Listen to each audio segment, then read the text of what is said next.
നമ്മൾ ഇന്ന് ഒരു നല്ല മെഴുക്ക് പുരട്ടിയുടെ വീഡിയോ ആയിട്ടാണ് വന്നിട്ടുള്ളത്. നല്ല രസമാണ്, ഉണ്ടാക്കാനും എളുപ്പമാണ്, ഒരുപാട് ചേരുവകളൊന്നുമില്ല. കുറച്ച് ഉള്ളി, കുറച്ച് കൊട്ടപ്പയറും, കുറച്ച് തേങ്ങാക്കൊത്തും. നമ്മളെപ്പോഴും തേങ്ങയിട്ട് വെള്ളം ഒഴിച്ച് അങ്ങനെയൊക്കെയല്ലേ എല്ലാവരും ഉപ്പേരി ഉണ്ടാക്കുക. പക്ഷെ ഇത് ഇത്തിരി ഡിഫറെൻ്റ് ആയിട്ട് ഒരു തുള്ളി വെള്ളം ഒഴിക്കാതെ സിം ഫ്ലെയിമിൽ വെച്ചിട്ട് ഉണ്ടാക്കിയെടുക്കുന്ന കോട്ടപ്പയറിൻ്റെ നല്ലൊരു മെഴുക്ക് പുരട്ടി. ഈ കോട്ടപ്പയറിനോണ്ടാണ് മെഴുക്ക് പുരട്ടി ഉണ്ടാക്കി ഏറ്റവും ടേസ്റ്റ് ഉണ്ടാവുക. എല്ലാ സാധനവും വെച്ചിട്ട് നമുക്ക് മെഴുക്ക് പുരട്ടി ഉണ്ടാക്കാം, പക്ഷെ നല്ല ടേസ്റ്റ് എപ്പോഴും കോട്ടപ്പയറിനാണ്. അത് പതുക്കെ സിം ഫ്ലെയിമിൽ വെച്ച് ഒരു 10 മിനിറ്റ് സിമ്മിൽ വെച്ചിട്ട് ഇങ്ങനെ അതിൻ്റെ ഒരു ടെക്സ്ചർ മാറി വരുന്നത് നമുക്ക് കാണാം. നല്ല രസമാണ്, ചോറിന് നല്ലൊരു കോമ്പിനേഷനാണ്. അതും കുറച്ച് ചമ്മന്തി ഉണ്ടെങ്കിൽ നല്ല ടേസ്റ്റി ആയിട്ട് നമുക്ക് ചോറ് കഴിക്കാം. അപ്പോൾ അതാണ് നമ്മുടെ ഇന്നത്തെ ഡിഷ്. എങ്ങനെയാണ് ഉണ്ടാക്കുക നമുക്ക് വേഗം നോക്കിയിട്ട് വരാം. അപ്പോൾ മെഴുക്ക് പുരട്ടി ഉണ്ടാക്കാൻ നമ്മളൊരു പാൻ അടുപ്പിൽ വെച്ചിട്ടുണ്ട്. ഇതിലേക്ക് നമ്മൾ കുറച്ച് വെളിച്ചെണ്ണ, ഒരു 1.5 ടേബിൾ സ്പൂൺ വെളിച്ചെണ്ണ ഒഴിച്ചു കൊടുത്തിട്ടുണ്ട്. കുറച്ച് കടുക് ഇട്ട് കൊടുത്തിട്ടുണ്ട്. ഈ വെളിച്ചെണ്ണയിൽ മാത്രമാണ് നമ്മളിനി ഇത് വേവിച്ചെടുക്കുക. അപ്പോൾ ഒരു എരിവിന് പച്ചമുളക് മാത്രമാണ് ഇടുന്നത്. ഒരു 3-4 കാന്താരി മുളകാണ് നല്ല എരിവുള്ള, അതിട്ട് കൊടുത്തു. കുറച്ച് കറിവേപ്പില ഇട്ട് കൊടുത്തിട്ടുണ്ട്. ഇനി ഇതിലേക്ക് നമ്മൾ നേർമയായിട്ട് മുറിച്ച, കുറച്ച് നീളത്തിൽ മുറിച്ച തേങ്ങാക്കൊത്താണ്. ഈ ഒരു മെഴുക്ക് പുരട്ടിയിൽ നല്ല ടേസ്റ്റാണിത്. സാധാരണ മെഴുക്ക് പുരട്ടിയിൽ എല്ലാവരും ഇത് ഇടാറില്ല. തേങ്ങാക്കൊത്ത് ഇട്ടിട്ട് മെഴുക്ക് പുരട്ടി എല്ലാവരും ഒന്ന് ഉണ്ടാക്കി നോക്കും, നല്ല രസമുണ്ടാവും. അപ്പോൾ നമ്മളിനി മുറിച്ച് വെച്ച കോട്ടപ്പയർ ഈ ഒരു നീളത്തിൽ മുറിക്കുക. അത് നമ്മൾ പാനിലേക്ക് ഇട്ട് കൊടുത്തിട്ടുണ്ട്. ഇനി നമുക്ക് എല്ലാം കൂടെ നല്ലോണം ഒന്ന് മിക്സ് ചെയ്യാം. അപ്പോൾ ഇത് നല്ലവണ്ണം ഒന്ന് മിക്സ് ചെയ്തതിന് ശേഷം നമ്മൾ സിം ഫ്ലെയിമിലാണ് ഇനി ഇത് വേവിച്ചെടുക്കേണ്ടത്. ആ ഒരു സിം ഫ്ലെയിമിൽ തന്നെ വെച്ച് ഒരു 5 to 10 മിനിറ്റ് വരെ നമുക്കിത് വേവിച്ചെടുക്കണം. ഇതിലേക്ക് ആവശ്യത്തിന് ഉപ്പിട്ട് കൊടുത്തിട്ടുണ്ട്. ഉപ്പും കൂടെ എല്ലായിടെയും ഒന്ന് മിക്സാക്കി കൊടുത്തതിന് ശേഷം നമുക്കിത് അടച്ച് വെക്കുകയാണ് വേണ്ടത്. അപ്പോൾ ഇതുപോലെ കുറച്ച് നേരം നല്ലോണം ഇത് വഴറ്റി കൊടുക്കുക. അവിടെ വെച്ച് അങ്ങ് അടച്ച് വെച്ച് അങ്ങ് പോവാതെ ഇടയ്ക്കൊന്ന് തുറന്ന് നോക്കുകയൊക്കെ ചെയ്യുക. അപ്പോൾ ഇത് നമ്മൾ ഉപ്പെല്ലാം നല്ലോണം മിക്സാക്കിയിട്ട് ഇതിൻ്റെ അകത്ത് നമ്മൾ മുളക് പൊടിയോ മഞ്ഞൾപ്പൊടിയോ അങ്ങനത്തെ ഒന്നും ചേർക്കുന്നില്ല. കുറച്ച് ഉള്ളിയാണ് ഇട്ട് കൊടുക്കുന്നത്. ഇത് നമുക്ക് വേണമെങ്കിൽ കടുകിട്ട ഉടനെ, തേങ്ങ ഇട്ട ഉടനെ തന്നെ ഉള്ളി ഇട്ട് കൊടുക്കുക. എപ്പോൾ ഇട്ട് കൊടുത്താലും കുഴപ്പമില്ല. കോട്ടപ്പയർ ഒരു ബ്രൗൺ കളറായി വരുന്നത് വരെ ആ സമയം കൊണ്ട് ഉള്ളിയും അതിൻ്റെ അതേപോലെ നല്ല സോഫ്റ്റായിട്ട് നമുക്ക് കിട്ടും. അപ്പോൾ ഇതുപോലെ അടച്ച് വെച്ച് ഒരു സിം ഫ്ലെയിമിലാണ് നമ്മൾ വേവിച്ചെടുക്കേണ്ടത്. ഇടയ്ക്കൊന്ന് തുറന്ന് നോക്കിയിട്ട് ഇതുപോലെ ഒന്ന് വഴറ്റി കൊടുക്കുക, ഒന്ന് മിക്സാക്കി കൊടുക്കുക. 2-3 പ്രാവശ്യം ഇങ്ങനെ അടച്ച് വെച്ച് തുറന്നും വഴറ്റി കൊടുത്തും ഒക്കെ അതിൻ്റെ അടുത്ത് ഇങ്ങനെ നിന്ന് ചെയ്യാം.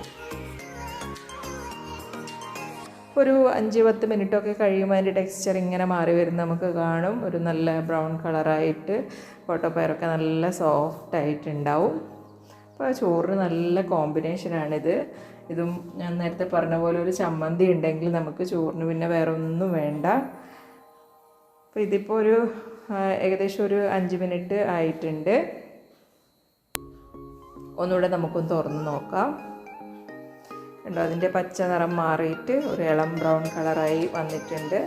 ഇനി ഒരു ഏകദേശം ഒരു 3-4 മിനിറ്റും കൂടെ ഒന്ന് അടച്ച് വെച്ച് വേവിക്കണം.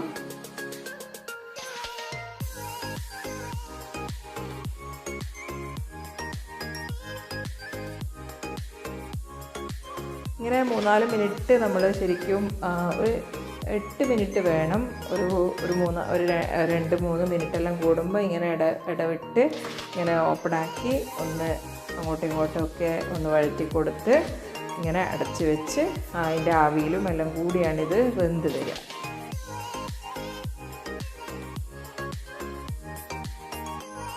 ഇപ്പോൾ ഒരുപാട് സമയം വേണ്ട, ഏകദേശം നല്ല നിറമൊക്കെ മാറി വന്നിട്ടുണ്ട്. തേങ്ങാക്കൊത്ത് ഈ ഒരു മെഴുക്ക് പുരട്ടി കഴിക്കുമ്പോൾ ആ ഒരു തേങ്ങാക്കൊത്ത് കടിക്കാനും നല്ല രസമാണ്.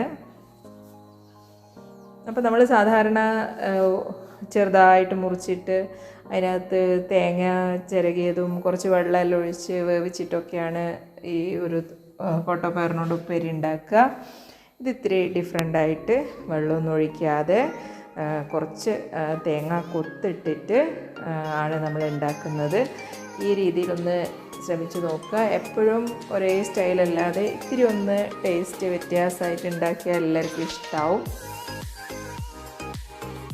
നമ്മളൊരു മുളക് കീറിയിട്ട് കൊടുത്തിട്ടുണ്ട്. നമ്മൾ നേരത്തെ കാന്താരി മുളക് ഇട്ടിട്ടുണ്ടായിരുന്നു. ഇത് ലാസ്റ്റ് ഇടുമ്പോൾ അതിന് വേറൊരു ഫ്ലേവറാണ്.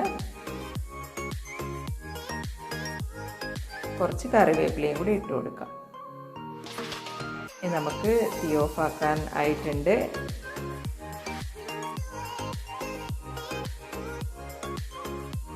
അപ്പോൾ നമ്മുടെ മെഴുക്ക് പുരട്ടി ഇവിടെ അടിപൊളിയായി റെഡി ആയിട്ടുണ്ട്. എല്ലാവരും വീട്ടിലൊന്ന് ട്രൈ ചെയ്ത് നോക്കുക. ഉണ്ടാക്കാൻ എളുപ്പമാണ്, ഒരുപാട് സമയമൊന്നും വേണ്ട, പിന്നെ ഒരുപാട് സാധനങ്ങളൊന്നും ചേർക്കുന്നില്ല, വേഗത്തിൽ ഉണ്ടാക്കിയെടുക്കാം. എല്ലാവർക്കും ഇഷ്ടമാവുകയും ചെയ്യും. നല്ല സോഫ്റ്റ് ആവും. ഉള്ളി ആയാലും അതിനകത്തിട്ട് കോട്ടോ പയറായാലും ഒക്കെ നല്ല സോഫ്റ്റായിട്ട് നമുക്ക് കിട്ടും. തേങ്ങാക്കൊത്ത് കടിക്കുന്നതാണ് അതിനകത്ത് വേറെ തന്നെ ഒരു ടേസ്റ്റ്.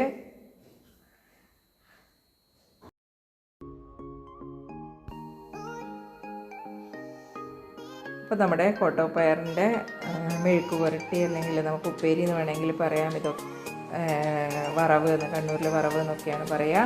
അപ്പോൾ അത് റെഡി ആയിട്ടുണ്ട്. നമുക്ക് ഇതൊരു വേറൊരു പാത്രത്തിലേക്ക് മാറ്റാം. ചോറിന് നല്ല കോമ്പിനേഷനാണ്, ഞാൻ നേരത്തെയും പറഞ്ഞു. ഇതിനകത്ത് നമുക്കൊരു ചമ്മന്തി മാത്രം മതി ഇതിൻ്റെ കൂടെ ചോറിന് കൂട്ടാൻ. നല്ല രസമായിട്ട് അതിൽ തേങ്ങയും അതിൽ ഉള്ളിയും ഒക്കെ കടിക്കാൻ നല്ല ടേസ്റ്റാണ്. ഇത്തിരി പോലും വെള്ളം ചേർക്കാതെയാണ് നമ്മൾ മെഴുക്ക് പുരട്ടി ഉണ്ടാക്കിയിരിക്കുന്നത്. അപ്പോൾ എല്ലാവരും വീട്ടിലൊന്ന് ട്രൈ ചെയ്ത് നോക്കുക. ഇഷ്ടമായാൽ വീഡിയോ ഫ്രണ്ട്സിനും റിലേറ്റീവ്സിനും ഒക്കെ ഷെയർ ചെയ്യുക, ലൈക്ക് ചെയ്യുക, കമൻറ്റ് ചെയ്യുക.